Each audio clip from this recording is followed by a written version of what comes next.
Good morning, fellow Cashflow builders. Welcome to another live stream. We're building Cashflow Bank. This is a conversation I have with myself every day, looking at the charts.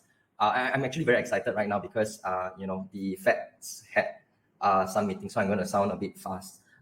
So again, this is conversation looking at the charts every day with myself to find out how's investor sentiment, so that I get to make decisions whether to stay in, get out, get back in the market, dollar cost average and such.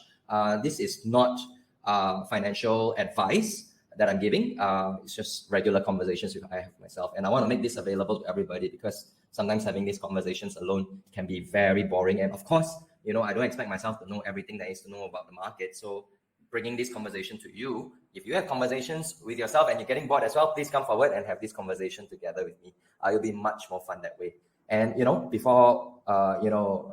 without further ado, let's get it on because again, I'm very excited since the federal government made the announcement about the rate hike, and the confirmation is it's going to raise another 75 basis points, also known as 0.75%. And the previous increase was 50 basis points, 0.5%. So what I'm curious about is how's investors' sentiments being impacted by such an announcement, because in anticipation for the federal meeting, there was some plunges in the market before the meeting happened. And now that the meetings happened, wow, we're seeing some very interesting signs, right? So, a lot of green yesterday, as well as the volatility index, in anticipation of the federal government's meeting, there was a huge surge, all the way up to 35 points for the volatility index, which of course indicates that investors there was an increase in investors purchasing put options in the market in anticipation for more plunges. But ever since the federal government's announcement, confirmation of the percentage, the 0.75% increase in interest rates, it fell very sharply down to as low as 27 and finally settling for 29 points yesterday.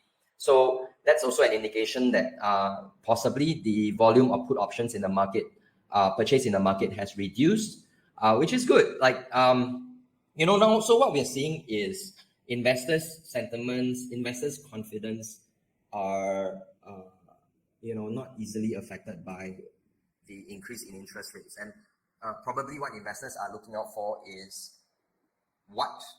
just looking out for the confirmation that, this is the rate that the interest rates will be increased at.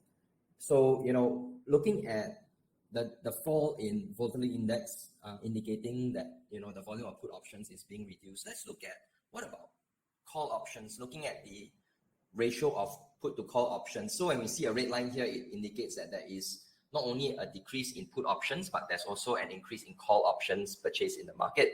Of course, further indicating that investors are feeling positive about the market, are feeling confident about the market, because when we invest, what we want is investors to not only when they buy the security, to stay, to hold on, as well as then buy some more, right? So we want investors to have such confidence. Looking at the S&P 500, as you can see, in anticipation for the federal government's meeting, there was a lot of plunging, and finally, as soon as the confirmation. Oh dear. Oh yes. Okay. I thought that I didn't change the screen, but yes. So, where was I? Yes. As soon as the interest rate increase was confirmed, the S&P 500, its price went as high as 2 days before the federal government's meeting, finally settling at an increase of. How many percent is this? 1.4%, right? So the ratio of bullish investors to bearish investors still remain at 0.45. Instead, for every one investor that's remaining bullish, there's more than 2 investors that are still bearish. So we are still in the bear market after all, right?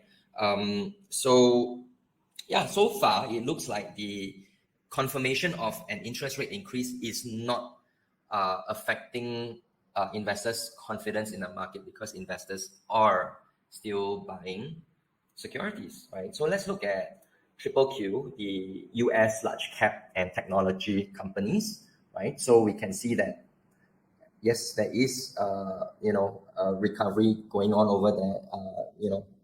In fact, it went as high as 286 points, which is an increase from the latest lowest low of 3.67%, but of course settling at 2.3% increase since the lowest low.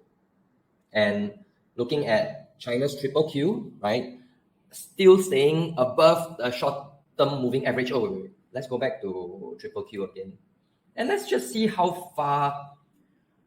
Okay, yeah. So from the current price, it is still about 11% away from its from breaking above its short-term moving average, which investors are looking out for that as well. It will further support investors' confidence to stay invested and to continue buying more. So looking at CQQQ, amazing, amazing, still way above its, still, more than 10% above its short-term moving average, which is the blue line over here. It's halfway to its long-term moving average, which will further give investors more confidence. As you can see, it's giving me confidence in China as well. Looking at Asia, almost like, yes, it went back. It broke through its short-term moving average, went back below its again, and almost just yesterday, almost break through its short-term break above its short-term moving average once more. So yeah, looks like the announcement, the confirmation of another 0.75% increase to the interest rate is not affecting investors' confidence in the market. And if it's giving you confidence to invest more in the market, please consider dollar cost averaging still instead of dumping everything that you have in this market, because the volume of margin traded in the market for May has just been released, and it has actually fallen. It means that the amount of money borrowed from the banks to invest in the market has fallen even lower.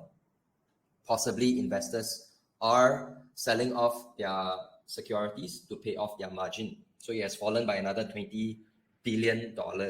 So take note of that investors are paying off their margins. And when they do that, it means they have to exit the market. When they exit the market, there will be plunges in the market, right? So, you want to consider using dollar cost average to invest, and as well as continue to raise more cash, because there will be more discounts to come as more investors are exiting the market to pay off their margins for margin traders, right?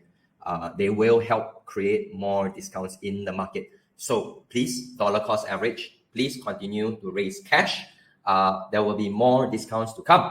So thank you everybody for joining me on this live. I am very, very relieved to see that that after the federal government's announcement to increase interest rates is not affecting investors' confidence in the market. So yeah, thank you all for joining. And if there are things that you've seen and that I've not covered in this live, please come forward, DM me on Facebook, on Instagram, on LinkedIn, or if you know me on WhatsApp or Telegram, please come forward and share with me as well. I would love to hear from you.